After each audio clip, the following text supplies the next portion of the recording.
When Min first arrived at Dormitory 13, the air felt heavy. The building stood abandoned for years, but he was assured by the administration that it was safe to live in. Cheap rent was too tempting to pass up. His room, number 13, was small but functional. The bed sat against the wall, the desk covered in dust. Above the bed, faint scratch marks marred the paint. On the desk, a yellowed letter read, "I'm still here." The first night was uneventful. By the second, things changed. As Min lay in bed, he heard faint footsteps outside his door. Peeking out, he found the hall empty, but the flickering light revealed something unsettling, a shadow standing still at the far end of the corridor. It didn't move, and neither did Min until the light went out completely.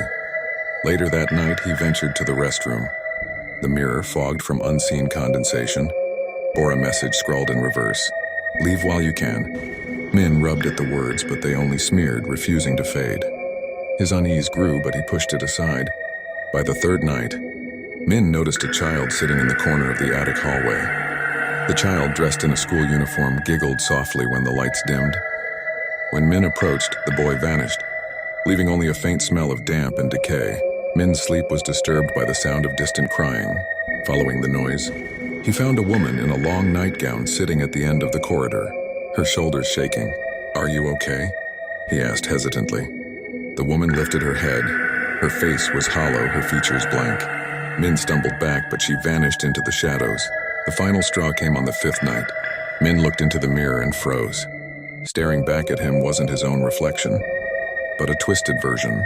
Pale skin, sunken eyes, and a grin that stretched impossibly wide. The reflection raised a hand, but Min hadn't moved. Then came the knocking. 3 slow taps at his door. He opened it to find an elderly man in a worn suit. "Is anyone here?" the man asked, his voice hoarse and distant. Min tried to answer, but his throat closed up as the man stepped through him, vanishing into the air.